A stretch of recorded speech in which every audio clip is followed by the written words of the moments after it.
Ilang senador nababahala na mauwi sa constitutional crisis ang hindi pagkakaunawaan ng dalawang kapulungan ng Kongreso sa issue ng pag-aamyenda sa saligang batas. Ang sentro ng balita mula kay Daniel Manalastas, live. Yes, Audrey, kalma lang, kulang muna. Yan nga, panawagan ng ilang senador sa gitna ng mainit na usapin ng nakaumang na charter change.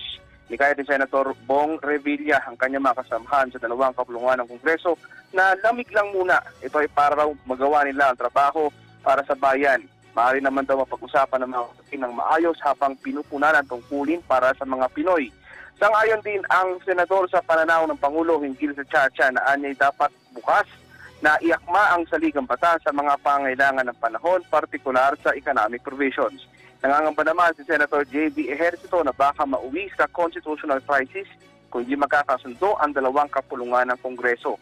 Sabi naman ni Senator Sani Angara kung may sasantabi man ang resolution of both houses number 6 o ang economic charter change sa ngayon ay sana ito ay pansamantala lamang. Kahapon nga isang manifesto, Audrey, yung tinindig ng mga senador laban sa People's Initiative.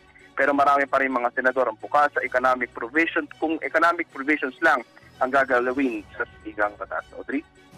Maraming salamat, Daniel Manalastas.